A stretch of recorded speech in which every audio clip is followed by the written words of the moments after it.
Hello everyone, welcome to guiding Sarathi. आज हम लोग इस वीडियो में 4 अप्रैल से रिलेटेड इंपॉर्टेंट करेंट अफेयर को देखेंगे। तो चलिए वीडियो को शुरू करते हैं। आज का जो सबसे पहला न्यूज है वो ताइवान में अभी अर्थक्वेक आया है, तो उसी से रिलेटेड फर्स्ट न्यूज है कि अभी 7.4 मैग्नीट्यूड का अर्थक्वेक ताइवान को हिट किया है। ये पिछले 25 साल का सबसे मैसिव अर्थक्वेक है, जिसके कारण 9 लोगों की जान चली गई है और लगभग 1000 लोग इंजर्ड हैं इस अर्थक्वेक के कारण, और अभी भी इसका बचाव कार्य चल रहा है। तो ये ध्यान रखिएगा कि अभी ताइवान को हिट किया है अर्थक्वेक, और इस अर्थक्वेक के कारण अभी ये अनुमान लगाया जा रहा है कि जल्द ही यहाँ पे सुनामी भी आने का खतरा बना हुआ है।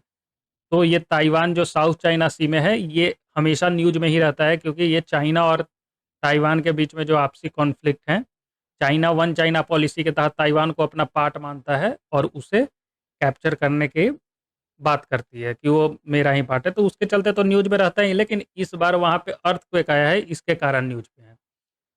अगर हम इस एरिया की बात करें तो इस टोटल इसको रिंग ऑफ फायर में ये एरिया आता है ताइवान। तो ये देखिए रिंग ऑफ फायर क्या है? रिंग ऑफ फायर इस एरिया को बोला जाता है क्योंकि यहाँ पे दुनिया का 90% के आसपास अर्थक्वेक आते हैं और सबसे ज़्यादा वोल्केनोज भी इसी एरिया में आते हैं।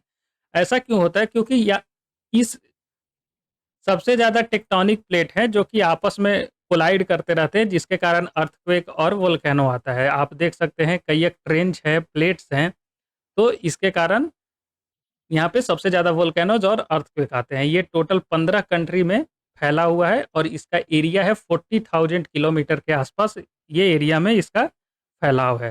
तो यहीं पे यहाँ पे जो ताइवान है, इसी रिंग ऑफ फायर में ही ये एरिया आती है। चैलेंजर द्वीप जो दुनिया का सबसे ज़्यादा गहरा ओशियन ट्रेंच है, वो भी इसी रिंग ऑफ फायर में ही है। और वहीं माउंट टोम्बारो,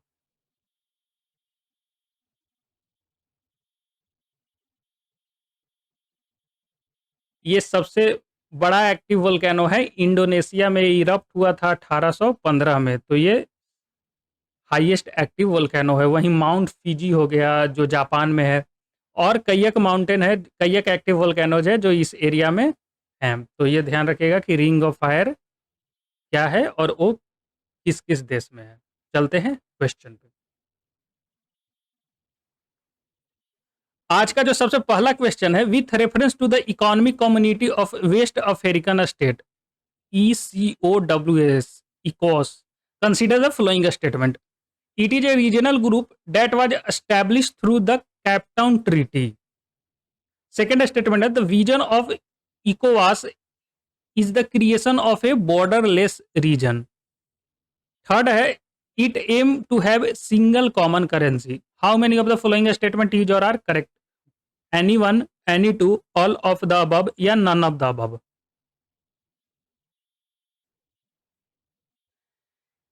यहाँ पे बी, एनी टू, क्योंकि फर्स्ट स्टेटमेंट गलत है। ये कैपटाउन ट्रीटी के तहत नहीं बना था, ये लगोस ट्रीटी के तहत।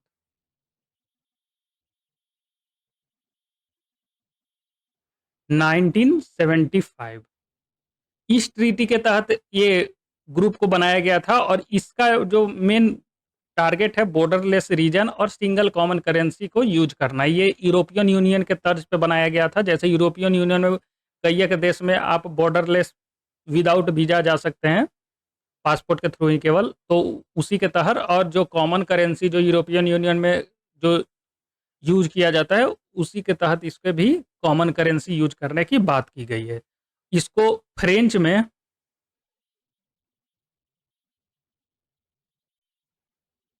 सीडेको, इसी ग्रुप को सीडेको नाम से इन फ्रेंच बुलाया जाता है। तो ये भी ध्यान रखिएगा, ये नाम इस नाम से भी पूछेगा तो इसी सेम ग्रुप के बारे में पूछा जा रहा है। इसका मैंडेट है टू प्रमोट करना economic integration among this member country.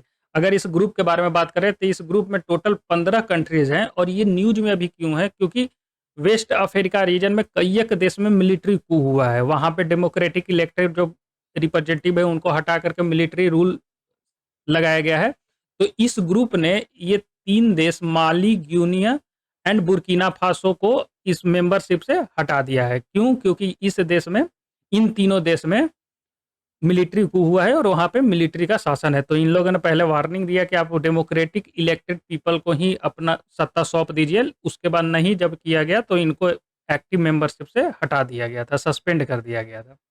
तो इसलिए भी ये ग्रुप न्यूज़ में है। और अभी नाइजर में भी जो मिलिट्री कू हुआ है तो उससे रिलेटेड भी ये ग्रुप न्यूज़ में है। इसका जो एम है वो सिंगल कॉमन करेंसी यूज़ करना, ना कि केवल कॉमन करेंसी बल्कि लार्जेस्ट ट्रेडिंग ब्लॉक बनाना अपने मेंबर कंट्रीज के साथ मिल करके, एरिया ऑफ इंडस्ट्री सबसे बड़ा करना, transportation, telecommunication, energy, financial issue and social and cultural matter. तो ये सारे चीज़ में आपस में मिलकर काम करने की बात करती है ये ग्रुप, उनका एम है। अगर इस ग्रुप का अगर काम देखें इस रीजन में तो ये ना केवल इकोनॉमिक कॉर्पोरेशन आपस में करते हैं बल्कि कोई भी देश में मिलिट्री कू होता है तो वहाँ पे भी उनको मिलिट्री कॉन्फ्लिक्ट होता है तो उसको भी सॉर्ट आउट करने के ये कोशिश करती है ग्रुप। और इसका एक peace keeping operation, peace keeping unit भी है जिसका नाम है इकोमॉग। तो ये ध्यान रहे, इकोमॉग जो है से इसी इकोवास का एक पीस कीपिंग ग्रुप है। ये 1990 और 2000 में इसको नाइजीरिया के द्वारा लीड किया गया था। ये कई एक देश में, जैसे अभी 2017 में गैम्बिया में जब वहाँ का जो प्रेसिडेंट याया जेमाह ये रिफ्यूज कर गए थे, जब ये चुनाव हार गए तो ये रिफ्यूज कर गए थे कि हम सत्ता नहीं छोड़ेंगे, ऐसा इनका कहना था। तो उसके बाद इस ग्रुप ने आया और जो न्यूली इलेक्टेड प्रेसिडेंट थे उनको सत्ता पावर ट्रांसफर करवाई थी। तो ये ग्रुप का जो है से इस फील्ड में ये शांति बहाल करते हैं और डेमोक्रेटिक इलेक्टेड डेमोक्रेसी को प्रिवेल करते हैं। Cheriyal scroll painting is associated with Madhya Pradesh, Telangana, Rajasthan या महाराष्ट्र।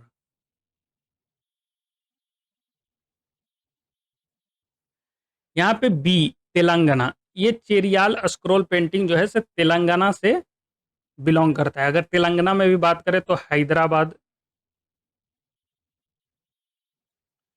हैदराबाद में ये ज़्यादा पेंटिंग यूज किया जाता है। इसको, इस पेंटिंग को जीआई टैग भी मिला है 2007 में। ये मॉडिफाइड वर्जन है नक्काशी आर्ट का। तो ये कुछ इंपॉर्टेंट पॉइंट है इसके बारे में। अगर थीम ऑफ दिस पेंटिंग की बात करें कि किस थीम पे बनाया जाता है तो ये Purana and epics of Hindu tradition, जैसे महाभारत, रामायण, शिव पुराण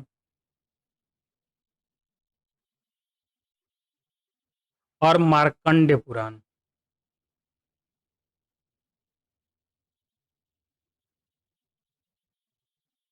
तो ये इस थीम पे इस पेंटिंग को बनाया जाता है। और ये न्यूज में भी था क्योंकि G20 के जो मेंबर, G20 के जो सारे देश के हेड ऑफ स्टेट आए थे तो उनके स्पाउस को इसी पेंटिंग गिफ्ट किया गया था। तो इसलिए भी ये न्यूज में था। तो ये ध्यान रखिएगा कि ये चिरिलिया स्क्रोल पेंटिंग तेलंगाना से रिलेटेड है। ये देखिए ये पेंटिंग है। चलते हैं नेक्स्ट क्वेश्चन पे। आज का जो थर्ड क्वेश्चन है वो गवर्नर ऑफ स्टेट से रिलेटेड है। तो पहला स्टेटमेंट है the advice tendered by the minister to the governor shall not be inquired into in any court. Second है the governor can be the member of either house of the parliament और the house of the legislative of any state. Third है the emolument and allowance of the governor can be diminished during his term of office. तो बताना है तीनों statement में से कौन कौन सा स्टेटमेंट सही है। Any one, any two, all of the above या नन ऑफ द अबव।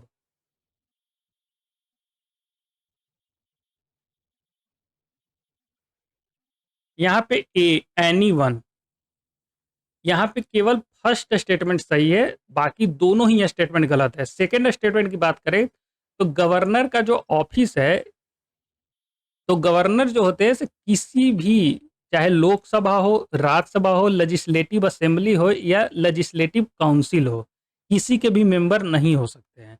अगर वो पहले से मेंबर हैं और गवर्नमेंट उनको as a governor of a state appoint करती है तो जो ऑफिस ऑफ गवर्नर में जाने से पहले उनको रिजिग्नेशन देना होगा अपने मेंबरशिप से। ये मेंशन है फर्स्ट शेड्यूल में। तो ये जो गवर्नर जो है किसी के भी मेंबर नहीं हो सकते, कोई भी पार्लियामेंट या कोई भी लेजिस्लेटिव असेंबलीज का, तो ये फर्स्ट शेड्यूल में मेंशन है। तो ये ध्यान रखिएगा। और थर्ड जो स्टेटमेंट ये गलत है, क्योंकि जब वो ऑफिस के लिए चुने जाते हैं किसी राज्य में, तो उनके टेन्योर के बीच में उनका अलाउंस और सैलरीज में कोई भी फेरबदल नहीं किया जा सकता है। तो थर्ड स्टेटमेंट भी गलत हो गया।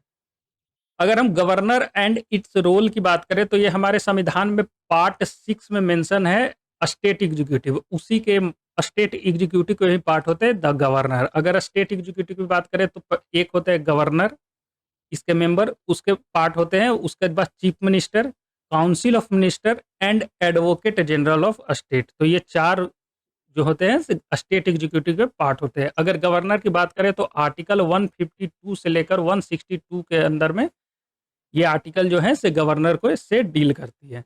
अगर गवर्नर की अपॉइंटमेंट देखें, तो प्रेसिडेंट के द्वारा अपॉइंट किए जाते हैं, और ये प्लेजर ऑफ प्रेसिडेंट, मतलब इनको प्रेसिडेंट कभी भी हटा सकते हैं। तो ये प्रेसिडेंट के द्वारा अपॉइंट किए जाते हैं on the recommendation of council of minister at centre. तो उनके द्वारा ये अपॉइंट किए जाते हैं। अगर क्वालिफिकेशन ऑफ गवर्नर देखें, तो ये सिटीजन ऑफ इंडिया होने चाहिए, और दूसरा क्वालिफिकेशन 35 ईयर के एज कंप्लीट होना चाहिए। तो ये दो क्वालिफिकेशन है। और अगर गवर्नर के बारे में बात करें, तो ये कोई भी ऑफिस और प्रॉफिट होल्ड नहीं करने चाहिए।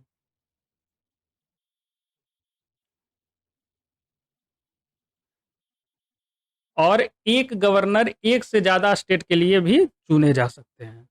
तो same person can be appointed for one और more state as a governor. Supreme court 1979 में अपने वर्डिक्ट में ये बोला है कि जो गवर्नर है, not an employment under the central government. ये सेंट्रल गवर्नमेंट के अंडर में कोई एम्प्लॉयमेंट नहीं है, ये इंडिपेंडेंट कॉन्स्टिट्यूशनल ऑफिस है, और ये नॉट अंडर कंट्रोल ऑफ और subordinate to the central government. ये सेंट्रल गवर्नमेंट का सबऑर्डिनेट नहीं है। तो इस पॉइंट को भी ध्यान रखिएगा, क्योंकि ऐसा पॉइंट पूछा जाता है एग्जाम में। चलते हैं नेक्स्ट क्वेश्चन। आज का जो क्वेश्चन नंबर 4 है, consider the following statement: India, USA, China, Australia, France and Japan. How many of the above country achieved soft landing a spacecraft on the moon? Any three, any four, any five, all of the above। तो यहाँ पे soft landing से related बताना है कि कौन कौन से देश मून पे सॉफ्ट लैंडिंग किए हैं। यहाँ पे B, any four, India, USA, China and Japan, और एक और देश है सोवियत यूनियन, मतलब रसिया। तो ये 5 देश जो हैं चाँद पे सॉफ्ट लैंडिंग किए हैं। अभी लेटेस्ट है जापान, जापान का स्पेसक्राफ्ट सलीम, इसने अभी सॉफ्ट लैंडिंग किया था। तो ये 5th जो देश अभी इस ग्रुप में जुड़ा है, वो है जापान। पहले से यूएसए, सोवियत यूनियन, चाइना और चंद्रयान 3 इंडिया, और 5th देश जो है जापान। तो ये ध्यान रखिएगा। चलते हैं नेक्स्ट क्वेश्चन। आज का जो क्वेश्चन नंबर 5 है, with reference to the India's TB report 2024, consider the following statement: the majority of the TB case are reported by the private health centre. Second है, the incidence of TB case in 2023 decreased as compare to previous year.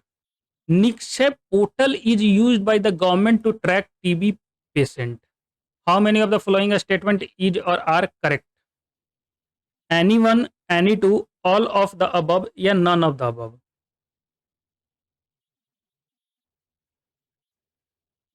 Option A, any one. यहाँ पे केवल एक ही statement सही है। अगर statement 1 की बात करें, तो टीबी केस अभी प्राइवेट हेल्थ केयर सेंटर में ज़्यादा रिपोर्ट नहीं किया जाता है, गवर्नमेंट हॉस्पिटल में। तो फर्स्ट स्टेटमेंट गलत हो गया। वहीं सेकंड स्टेटमेंट भी गलत है कि 2023 में जो केसेस है इन डिक्रीज नहीं किए हैं, इंक्रीज ही किए हैं। स्लाइटली इंक्रीज हुआ है अगर हम 2022 के मुकाबले देखें। अभी इस साल 27.8 लाख केसेस रिपोर्ट किए गए हैं, वहीं पिछले साल 27.4 लाख केस थे। और ये निश्चय पोर्टल के थ्रू जो हमारे टीबी पेशेंट हैं, उनको ट्रैक किया जाता है। अभी हम अभी टीबी रिपोर्ट 2024 जो है उसमें ये पता चला है कि हम टोटल 95% लोगों को अब ट्रैक कर रहे हैं जिनको टीबी, जिनका अनुमान है, जितना अनुमान है कि हम इस साल टीबी होगा, तो उसके 95% पेशेंट को हम डायग्नोसिस प्रोवाइड कर रहे हैं। तो इस रिपोर्ट में अभी सामने आया है। अगर हम बात करें तो 33% के आसपास जो है सो प्राइवेट सेक्टर में ये रिपोर्ट किए जाते हैं टोटल केसेस का। तो इंडिया का एक टीबी से रिलेटेड प्रोग्राम भी है, पीएम मोदी के द्वारा ये लॉन्च किया गया था, एलिमिनेट टीबी बाय 2025। तो ये इंडिया का टारगेट है to eliminate TB. World TB day 24 March को मनाया जाता है और इस साल का 2024 का जो थीम है,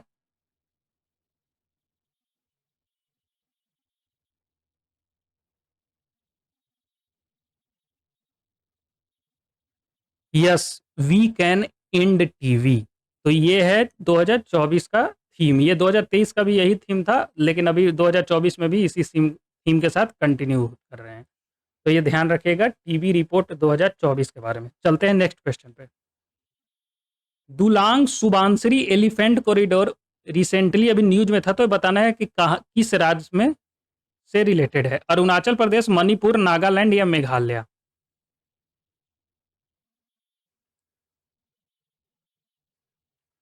इसका सही जवाब जो है से ऑप्शन ए अरुणाचल प्रदेश। अगर एग्जैक्ट बात करें तो आसाम एंड अरुणाचल प्रदेश।